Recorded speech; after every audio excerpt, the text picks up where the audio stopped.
Përshëndetje të nderuar teleshikues, mirë se erdhët në edicionin e lajmeve këtu në televizionin Opinion. Kryetari i komunës Ramadan Muja kërkon nga drejtori Nexhat Çoça që të mos lejohen dy vende pune në të njëjtin orar. Në bisedën e së shtunës, zëdhënësi i komunës Ymer Berisha fton Komitetin për Politikë dhe Financa ku përfaqësohet dhe opozita që gjatë muajit shtator të analizoj projekcionet buxhetore që kryetari do t'ia dorëzoj kuvendit dhe të organizoj e të marrë pjesë me propozimet e veta. Një armë me 8 fishek është konfiskuar nga policia në Prizren. Themi zhvillimeve të ditës së sotme, kryetari i komunës së Prizrenit ka marrë vendim që të mos lejojë mbajtje të dy vendeve të punës me një orar. Ai ka marrë këtë vendim dhe ka udhëzuar drejtorinë e arsimit që të mos lejojë një praktikë të këtillë. Kryetari i komunës së Prizrenit, profesor Dr. Ramadan Muja, ka marrë vendim të veçantë që të mos lejohen dy vende pune në të njëjtin orar. Ai thotë se edhe pse ka informacione se pak persona janë që mbajnë dy vende pune në të njëjtin orar, ka kërkuar nga drejtori i arsimit që të mos e lejojë këtë dukuri, sepse ka mjaft kuadro në Prizren që presin punë. Unë nuk kam të dhëna se janë shumë njerëz të tillë që në të njëjtin orar i mbajnë dy vendet punës, por kjo është një farë absurditeti, një diçka që e habit çdo qytetar të komunës Prizrenit, po edhe më gjerë. Pse të privilegjohet një person në dy vendet punës, dy burime të ardhurash në orar të njëjtë të punës. Prandaj, unë në mbledhjen e parabordit janë drejtuar drejtorit të arsimit, profesor Nexhatit, që të keni kujdes që në arsim të mos i lejoni të punojnë njerëzit që punojnë edhe diku tjetër në të njëjtin orar të punës. Unë e di se në rrugët e qytetit tonë ka kuadra super të përgatitura, po janë të papunë. Edhe ata që i kanë mbuluar dy vendet punës në të njëjtin orar duhet të tregojnë humanitet, të jenë human. Se sikurse vetë që donë të ushqehet, edhe ai person e donë kafshatën e gojës, e ka falë Zoti për të mësuar, për të menduar, edhe për të krijuar të mira materiale, për të punuar. Jam që ato vende të punës që i kanë mbajtur ndoshta ndokush pa të drejtë, t'i mbaj personi që është i papunë.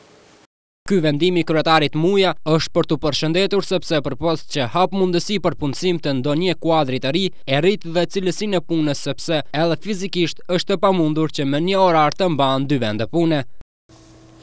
Edicionin e lajme vazhdojmë me të tjera zhvillime. Policia ka njoftuar se ka konfiskuar një armë me 8 fishek në Prizren pasi një person ka gjuajtur në një aheng familjar në rrugën Hysni Morina në Prizren. Një armë me 8 fishek është konfiskuar nga policia në Prizren. Konfiskimi është bërë në rrugën Hysni Morina pasi që një person ka gjuajtur me një aheng familjar. Policia ka konfiskuar armën e llojit HS-9 Kroat me 8 fishek të kalibrit 9 mm, pasi që i njëjti gjatë një ahengu familjar kishte shtënë në ajër, njofton policia e Kosovës. Pas intervistimit me vendim të prokurorit, i dyquari është liruar në procedurë të rregullt. Kost njofton se në qytetin e Prizrenit do të ketë shkyqje totale për një orë nga ora 7 deri në ora 8 të pjesës së qytetit, e cila furnizohet me rrymë elektrike nga nën stacioni Prizreni 3. Departamenti për marrëdhënie me publikun dhe komunikimi kostit njofton se ditën e diel, në kohë zgjatja prej një orë nga 7 deri në orën 8, do të ketë shkyqje totale të pjesës së qytetit të Prizrenit, i cili furnizohet me rrymë elektrike nga nën stacioni Prizreni 3. Gjatë kësaj kohe pa energji do të mbesin kullat, Korisha, me fshatrat parasysh dhe shumë lagje dhe biznese në Prizren. Gjatë javës që lan pas, kryetari i komunës së Prizrenit ka mbajtur 6 debate me qytetarë në disa mjedise, në të cilat është biseduar për projekcionet buxhetore të vitit 2015, 2016 dhe 2017. Zëdhënësi i Kuvendit Komunal Ymer Berisha në bisedën e kësaj të shtune flet për debate që kryetari Muja i ka organizuar me qytetarë, si dhe rrugtimin e më të tutjeshëm të këtij debati deri në miratimin e buxhetit në Kuvendin Komunal.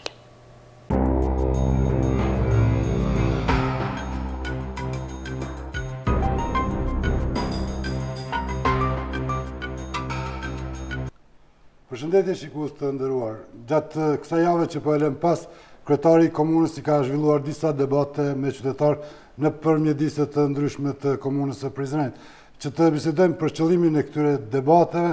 në studio kemi të ftuar zëdhënësin e komunës zotëri Ymer Berisha. Zotëri Berisha, mirë se ardhët. Mirë dita, mirë mbrëma, mirë së gjetë. Ka filluar kryetari në këtë javë të mbajë debatë dhe i ka përfunduar ato në mjediset të ndryshme të komunës së Prizrenit. Cila është qëllimi i këtyre debateve? Po, si çdo komunë tjetër,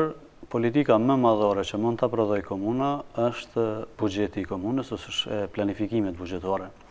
Dhe ne duke dashur që vërtet t'japim shembull konkret se komuna e Prizrenit dëshiron që qytetarin ta ketë në qendër të vëmendjes së tij, ka kërkuar që del në rajone të ndryshme, po edhe në qytet, me qëllimin e vetëm që të gjitha kërkesat që qytetarët i kanë për të realizuar projekte në lagjet e tyre, në fshatrat e tyre, në mjediset urbanet e tyre, në vendin ku ata jetojnë, ne ta marrim këtë informacion nga dora e parë e nevojave që është qytetari, pastaj me kujdesin maksimal, komuna do të ulet me ekspertët e vetë dhe do t'i rendis mbi bazën e prioriteteve. Cilat projekte do të realizohen në afatet sa më të ngushta, do të kenë atë komponentën që ju shërbejnë qytetarëve, nëse eventualisht ka për shembull projekte për kanalizim që është fundamentalisht e drejtë e qytetarëve që të kenë kanalizim për shkak të pastërtisë dhe higjienës ose ujit të pijes e kështu me radhë, edhe normalisht në bazë studimit fizibilitetit që ne e bëjmë, se jo rrallëherë ka kërkesa kur qytetarët kanë kërkesë qoftë edhe për ujë të pijes, rritjen e kapacitetit dhe në anale me diskutojmë në X fshatin çka mund të bën komuna, përveç se të kontaktojmë me hidroregionin ose kompanitë e Radoniqit në Gjakovë nëse këto dy kompani menaxhojnë me ujin e pijes dhe me pa modalitetet se si mund na t'i qasim këtij problemi, për arsye se jo rrallëherë kërkesat e qytetarëve mund të jenë edhe me pambulueshmëri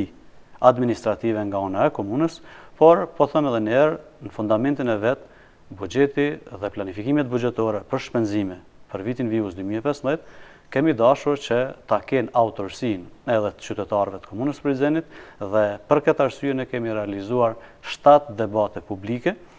Kemi filluar me Hasin, me Përdrinin, pastaj kemi kaluar në Zhup, me fshatrat e Reçan dhe komunitetit Boshnjak, jemi kthyer në Korish, Velezh, Caparc dhe me këto fshatra, kemi shkuar në Zhurë me fshatrat e Vrinit në përgjithësi dhe normalisht e kemi përmbyll me 2 debate brenda në qytet, një ku kemi qenë ne organizator në shtëpinë e Bardhë dhe falenderoj shumë qytetarë të cilët kanë shpreh gatishmëri dhe interesim dhe kanë marrë pjesë në këtë debat. Mbi 80 qytetarë ne kemi pas në debatin e fundit që mbajt në kuvendin e komunës dhe normalisht patëm edhe një debat që nuk dëshiruam që ne si komunë të jemi autor dhe organizator, por kërkuam mbështetjen e OSB-s dhe OSB-ja ishte e gatshme që me organizatat jo qeveritare dhe me një target grup të OJQ-ve me thekst të veçantë dhe medias të organizojnë një dëgjim publik për buxhetin dhe ne me kënaqësi morëm pjesë dhe atje. Tani në një farë mënyrë komuna ka fituar një pasqyrë parafërsisht më reale të kërkesave të qytetarëve, qoftë në Has, qoftë në Vrinj, qoftë në Përdrini, qoftë në këtë pjesën e Kurishit, qoftë edhe në vetë qytetin, se cilat projekte qytetarët kanë dëshirë që komuna e tyre t'i realizoj. Dhe ne, me kënaqësinë më të madhe, do të analizojmë tash gjitha këto kërkesa dhe ato të cilat janë meritore dhe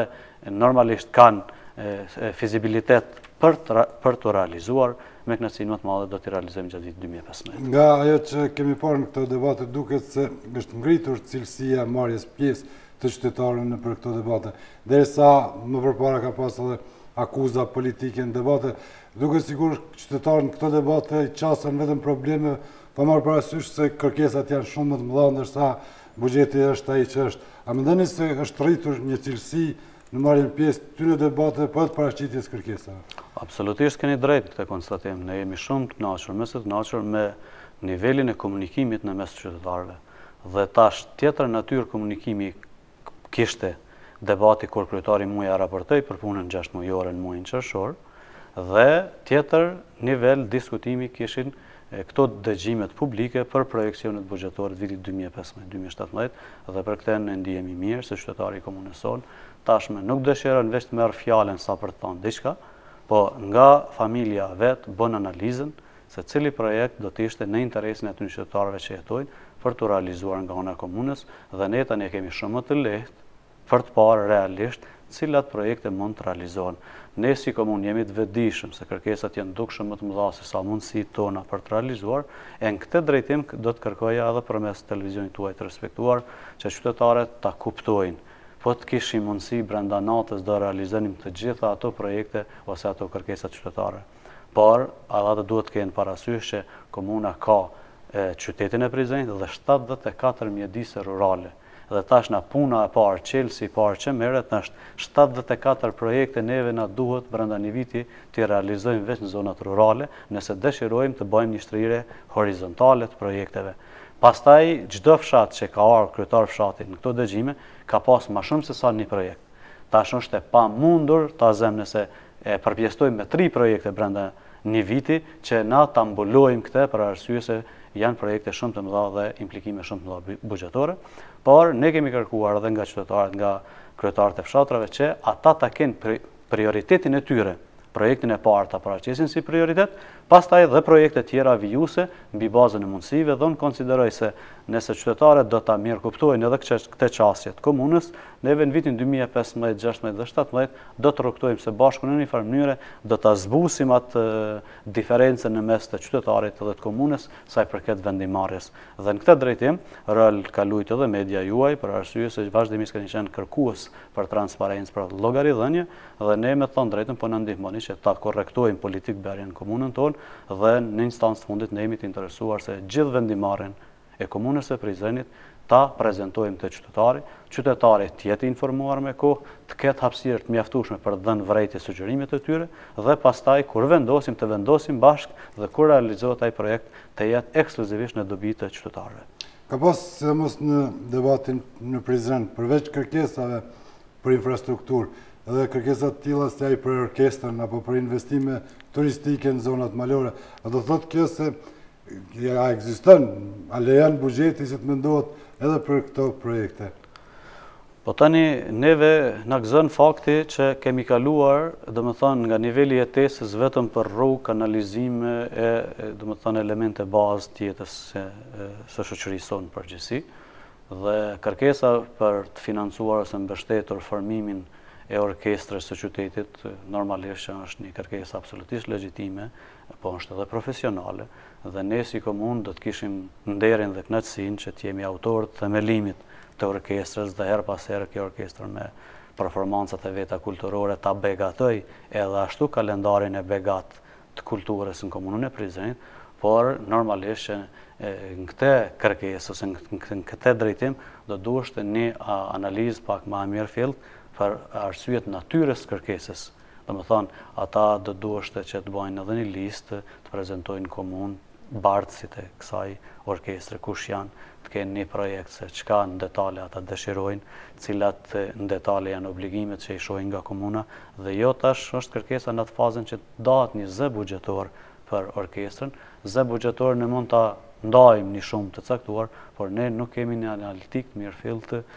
se cilat mund të jenë shpenzimet për fillimin e orkestrës dhe për mbajtjen e saj aktive gjatë viteve të vijim. Kështu që ky debat unë mendoj se ata profesorët e nderuar që i kemi mjaft aktiv, unë do të doja që ndoshta me drejtorinë e urbanizmit dhe me drejtorinë për ekonomi financa të kërkojnë një takim, se aty bëhet fjalë edhe për një lokacion, një objekt, domethënë ku do të ndërtohet kështu me radhë, dhe këto specifikime nuk e ka të lehtë as kryetari muja, po as ne të gjithë stafi i tij që të vendosim a priori se çfarë do të bëhet. Do ishte mirë që në pikat të shkurtra të specifikohen sa hapësirë si lokacion jo vyn, çfarë objekti do duhet të ndërtu, me punëtorët kush janë, lista e interpretëve ose artistëve që do të jenë me emër mbi emër, a do të jenë ata me rroga atje, a do të bëhen sipas honorareve, sipas koncerteve, domethënë kur komuna ti ka krejt këto dhëna, e kemi më të lehtë çasjen për ta bërë çast studimin e fizibilitetit se a mund të hyjmë në një projekt të tillë. Domethënë, buxheti i komunës së Prizrenit a e lejon një gjë të tillë. Keni parasysh për shembull gjendjen e klubit futbollit Liria, që është pak a shumë një analoge me këtë. Dhe më thonë, ne absolutisht mesatarën dikon rreth 9.000 euro në çdo muaj nga buxheti i komunës duhet me ndarë për ta mbajtur në jetë klubin Liria, futbollistët, trajnerët, kryesinë kështu me radhë. Infrastruktura sportive është e shtrenjtë dhe për këtë arsye ne goxha ngarkohemi me obligime të përmuajshme për ta mbajtur një klub Liria dhe çka nëse eventualisht mund të kemi kërkesa të kësaj natyre më të mëdha. Për këtë arsye duhen specifikime në kërkesë, duhet t'i qasim ma me seriozitet se sa një kërkesë të vetme, ndanaj neve 10.000 ose 50.000 ose 100.000 euro dhe na tash kemi dhënë koncerte. Do të thonë, do duhet të formohet një grup i punës, i ekspertë, i qesin letra këto gjëra, kryetari muja ka vullnetin për arsye se në instancë fundit ne kemi shumë qartë, s'pari jemi qytetarë të komunës së Prizrenit, që kemi mujt mos me qenë në komunë fare, dhe do të donim që të na administrojnë dikush mirë, neve dhe familjen tonë. Dhe në këtë rast, ne pikë kësaj pozite po flas, do të donim që e gjithë vendimarrja jonë të jetë në funksion të interesave të publikut dhe qytetarëve në përgjithësi. Një problem tjetër, sidomos qytetin e Prizrenit, dëmtimi, sidomos i fidanëve të mbjella, po edhe i ndriçimit. Në këtë pikë, kryetari e ka dhënë një sqarim dhe për një moment edhe e ka akuzuar një gazetar për shtrembërim të fjalëve të tij. Gazetarët dhe forumi Transparenca këtë ka marrë si kërcënim dhe ka reaguar. Cili është qëndrimi juaj rreth kësaj pike? Shifni, domethënë, kryetari i komunës në natyrën e tij, ata që e njohin profesor Mujën, e kanë të qartë, domethënë se është person shumë i përgjegjshëm dhe shumë i drejtë për drejtë, edhe në komunikim i drejtë për drejtë. Jo rrallë herë, edhe ne gjendemi në situata kur mu s'm pëlqen, kur më thotë drejt për drejt, një veprim që nuk është i përgjegjshëm, nuk është në lartësinë e përgjegjësisë që kërkohet. Por nuk është në natyrën që kryetari muja kërcënon dikë, absolutisht. Në atë rast ai ka dashur ta korrektoj, për arsye se nuk është dakorduar, por me thonë drejtën jo vetëm ai, po titullin në gazetën që e nxjori për debatin, nuk isha i pajtimit dhe unë. Edhe pse relativisht mirë në mënyrën e komunikimit edhe të gazetaresk edhe të televizioneve, por ka qasje nga njerë, disa gazetarë, që ta nxjerrin sa më të papërgjeshme një aktivitet që realizojnë komuna, ndërsa nuk del se na çfarë vështirësi ka lënë komuna për të organizuar një dëgjim publik ose një debat publik. Duhet me thirrë qytetarin, është dilema, vjen as vjen, ka interes me ardha, nuk ka interes me ardha. Domethënë është punë vullnetare, pastaj është punë me stres, edhe ne ndihemi relativisht të ofenduar nëse qytetari nuk i përgjigjet thirrjes son, ftesës son, dhe pas krejt tyre vështirësive ne realizuam dëgjimin publik në Reçan me të gjithë kryetarët e fshatrave, por nuk ishte më shumë se sa kryetari i fshatrit. Ne pranojmë atë konstatim, por megjithatë na qëndruam aty mbi 1 orë 15 minuta duke diskutuar për projekte dhe plane. Dhe të nesër ne shohim në gazetë titullin që dështoi debatin në fshatin në Reçan, dhe normalisht kryetari muja s'ka mujtë si ta interpretoj ndryshe, vetëm që ti tërheq vëmendjen gazetarit edhe medias në përgjithësi që t'jenë sa ma korrekte në pasqyrimin e aktiviteteve që realizohen. Po them edhe njerë, nuk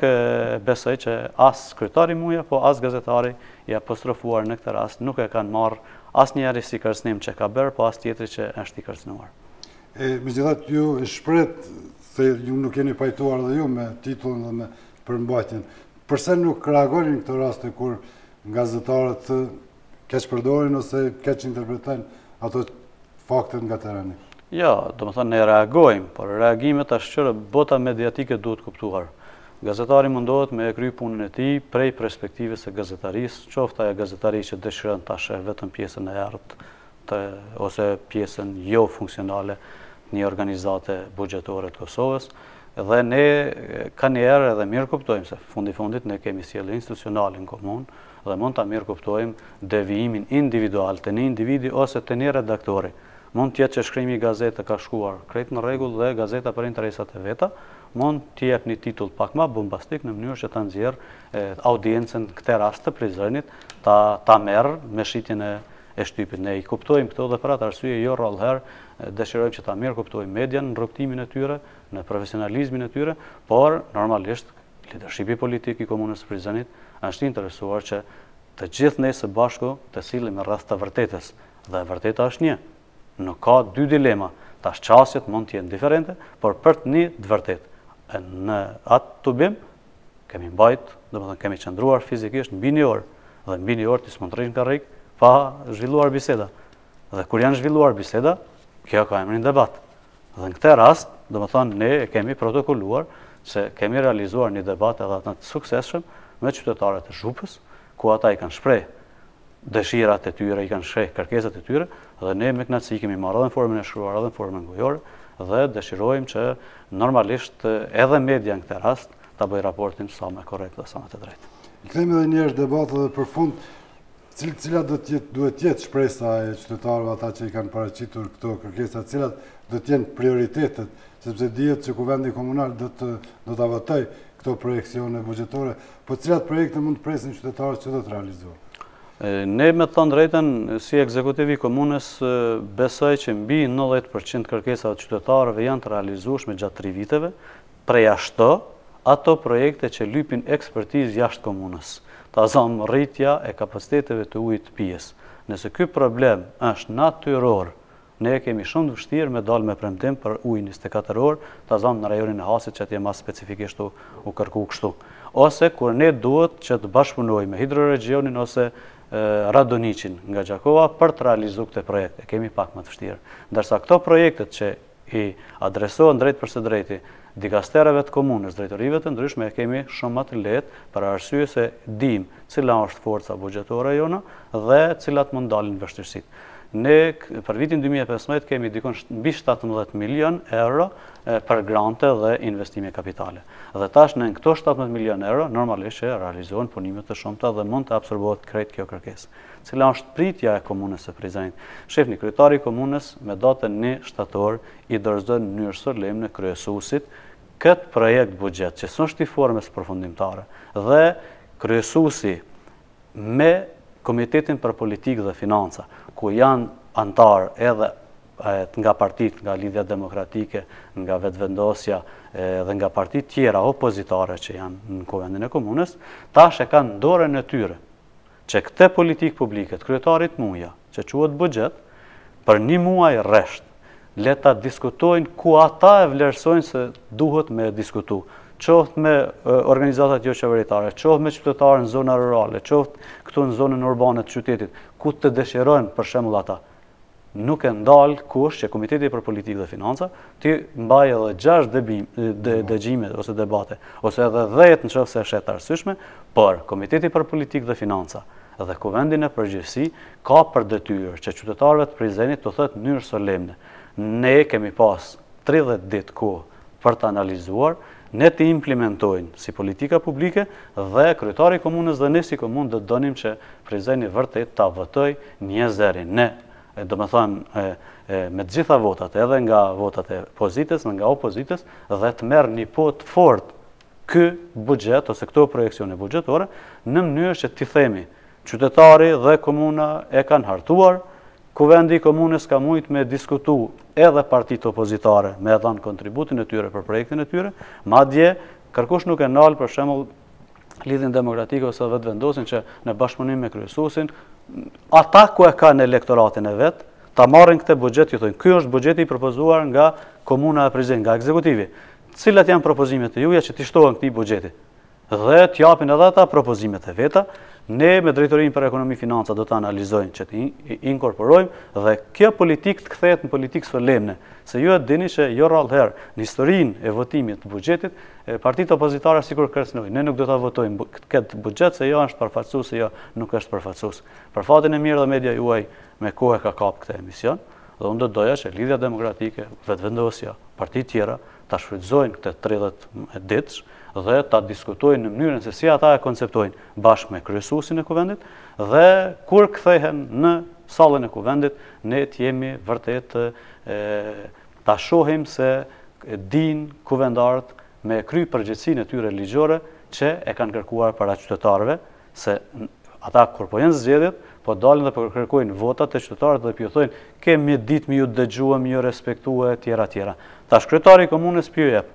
urdhëni këtë politikë publike që e ka emrin buxhet, bisedoni me këtë doni,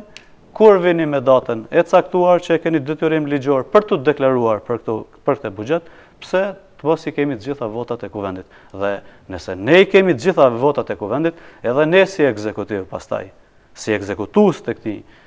buxheti, normalisht do të kemi forcë më të madhe, do të kemi guxim më të madh, edhe projektet do të realizohen sigurisht më drejtë, më mirë, më në funksion të qytetarëve dhe e mbyllim një herë mirë këtë komunikimin se po ta kisha pasur në dorë këtë do të ndryshoja ose qytetarët nuk kanë besim se veç po flasin e s'po gjojnë vend, domethënë retorik e thatë. Por unë pres dhe apeloj përmes një emisioni që edhe Lidhja Demokratike edhe Vetëvendosja, kur vjen momenti i votimit, ato të jenë nismëtarët për ta votuar politikën më të madhe që e prodhon Komuna e Prizrenit buxhetin 2015-2017. Zëri Berisha, faleminderit që ishit me shikuesit e televizionit Opinion. Faleminderit për juve, ishte kënaqësi me qenë studion e juaj dhe normalisht ju përgëzojmë për punën dhe kontributin që po jepni qoftë sensibilizimin e shoqërisë në përgjithësi, po vërtet po them jeni një farshkolle edhe për politikë bërësit në Komunën e Prizrenit. Faleminderit. Shikues të nderoj, ishte kjo biseda me zëdhënësin e komunës Zotëri Ymer Berishën. Deri sonë na është me mirëmbëjtje. Faleminderit.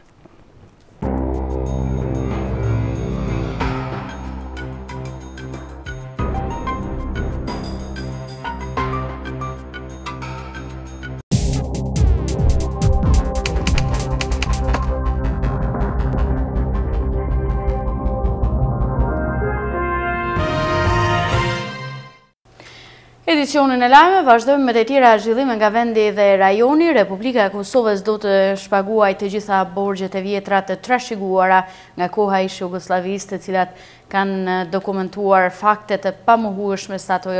mjete janë shfryzuar për ndërtimin e infrastrukturës dhe rritjen e mirëqenies së qytetarëve të Kosovës në periudhën e paraluftës. Në të kundërtën, qeveria e Kosovës nuk do të marrë asnjë obligim ndaj pretenduesve eventual, thon zyrtar qeveritar.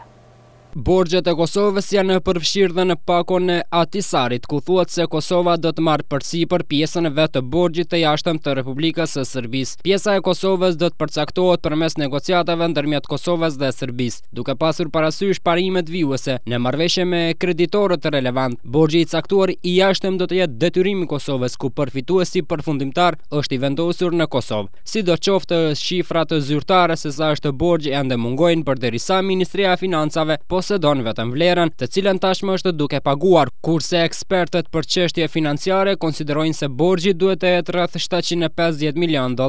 Gëzim Baxhaku, këshilltar politik për media i ministrit në largim Besim Beçaj, për Radio Evropën e Lirë tregon se tashmë janë duke shpaguar borxhin në vlerë prej €381.2 milion ndaj Bankës Botërore për rindërtim dhe zhvillim, që është pjesë e Bankës Botërore. Borxhet të tjera ndaj institucioneve financiare ndërkombëtare deri më tani qeveria e Kosovës nuk ka dhe nuk janë dëshmuar, pavarësisht të disa pretenduesve eventual se Kosova ka borxh ndaj tyre. Sidoqoftë, edhe në pakon e Atisarit thuhet se nëse brenda 6 muajsh pas hyrjes në fuqi të kësaj zgjidhjeje, Kosova dhe Serbia nuk janë pajtuar për barazim dhe ndarje në borxheve. Grupi drejtues ndërkombëtar pas konsultimit me palët do të emërojë një arbitër ndërkombëtar për ndarjen e borxhit të jashtëm të Republikës së Serbisë në mes të Serbisë dhe Kosovës, ose atë pjesë të borxhit të jashtëm për të cilin nuk është arritur ujdi nga palët në marrëveshjen me kreditorët relevant. Mirpo, meqenëse pala serbe nuk e ka pranuar planin, atëherë nuk ka ardhur deri te ky përcaktim dhe nuk janë hapur bisedat lidhur me borxhin eventual që i ka Kosova Serbisë dhe kërkesave të Prishtinës ndaj Serbisë. Sa i përket dëmeve të luftës, rënimeve shumë të mëdha që sipas vlerësimeve të ekspertëve sillen mbi 10 miliardë euro.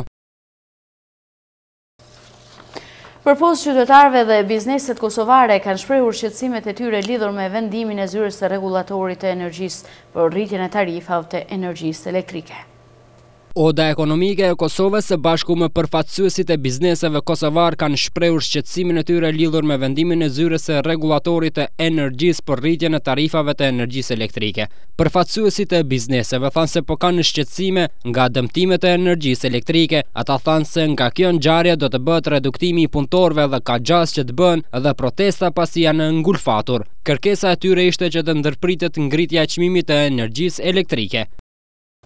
2 shtetas të Serbisë janë arrestuar në Kosovë, tek të cilët pas kontrollimit u është gjetur dhe konfiskuar më shumë se 23 kg marijuanë. 2 shtetas të Serbisë janë arrestuar në Livoc të Gjilanit, tek të cilët pas kontrollimit u është gjetur dhe konfiskuar më shumë se 23 kg marijuan. Ata po lëviznin me veturën e tyre Audi 80. Janë arrestuar 2 të dyshuar meshkuj shqiptar shtetas të Serbisë pasi që gjatë kontrollit në veturën Audi 80 në disa pjesë të veturës janë gjetur dhe konfiskuar 21 paketime me mbi 23 kg substancë të dyshuar narkotike të llojit marijuan, thuhet në raportin e policisë së Kosovës. Me urdhër të prokurorit të dyshuarit janë dërguar në mbajtje. Bloku LDK-AK Nisma i krijuar pas zgjedhjeve të 8 qershorit është i vendosur të mos tërhiqet nga intenca e krimit të institucioneve, pavarësisht se vendimi i gjykatës kushtetuese ja ka komplikuar gjërat. Zyrtarët e blokut LDK-AK dhe Nisma për Kosovën ende besojnë se mund të bëjnë qeverin, pa pasur nevojë që të bëjnë marrëveshje me PDK-n. Pavarësisht ofertave që mund t'i u bëj PDK-ja, ata janë përcaktuar që institucionet t'i bëjnë pa këtë parti. Në këtë frymë ata refuzojnë të hyjnë në marrëveshje me Partinë Demokratike të Kosovës, edhe sikur kjo parti të heqdor nga posti i kryeministrit dhe të ofrojë zgjidhje konsensuale. Zyrtarët e Aleancës për Ardhmërinë e Kosovës kanë deklaruar se në asnjë formë dhe në asnjë moment bloku nuk pranon të futet në koalicion me Partinë Demokratike të Kosovës, absolutisht jo. Në asnjë formë dhe në asnjë moment Partia Demokratike e Kosovës nuk do të jetë partner i koalicionit LDK-AK dhe Nisma. Bloku ka të nominuarin për kryeminist Ramush Haradinaj, sikurse e ka të nominuar dhe kryetarin e parlamentit Isa Mustafa, i cili veçse është zgjedhur dhe do të rikonfirmohet vullneti i shumicës së deputetëve. Gjithashtu edhe postet tjera të larta janë paraparë sipas marrëveshjes për partnerët e tjerë në këtë koalicion, ka thënë Donika Kada Bojupi, zyrtare e Aleancës për Ardhmërinë e Kosovës. Çfarëdo përpjekje e Partisë Demokratike të Kosovës sipas Bojupit është e kotë dhe e papranueshme për bllokun, thot ajo.